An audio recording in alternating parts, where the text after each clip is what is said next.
The price of Putin's illegal invasion can be measured in civilian casualties and the upending of the democratic world order.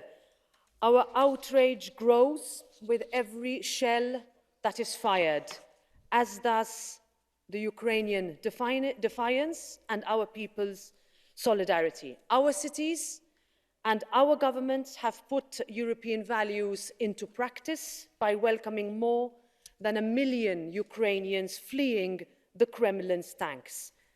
People have taken to the streets all around the globe, including in Russia, to condemn Putin's invasion, to tell the Kremlin aggressors to stop the killing, to demand freedom, to demand that the voices of Ukrainian children are no longer drowned out by the sound of Putin's bombs. Much of Putin's propaganda claims that we are somehow anti-Russians. Nothing is further from the truth. We recognize the immense courage it takes to stand up.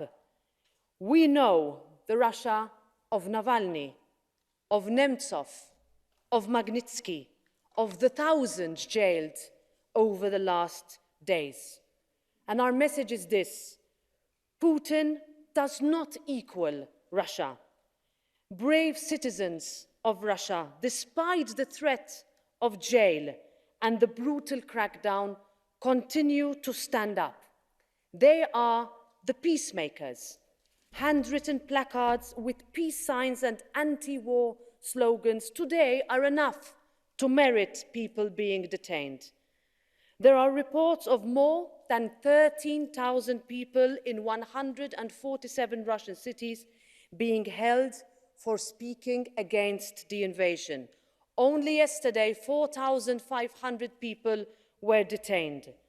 Russians standing up under the toughest of conditions, showing the world that the true face of Russia does not have to be Putin's. Those brave people can face today up to 15 years in prison, according to the two laws brought into force in Russia on the 4th of March, criminalizing not only those protesting against the war, but also informing about the war contrary to the official information given by the Russian authorities.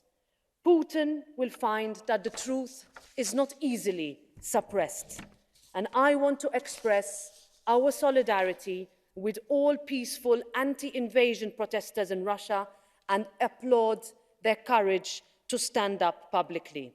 So, on behalf of the European Parliament, I call on the Russian authorities to free all those unjustly jailed, to allow the freedom of expression.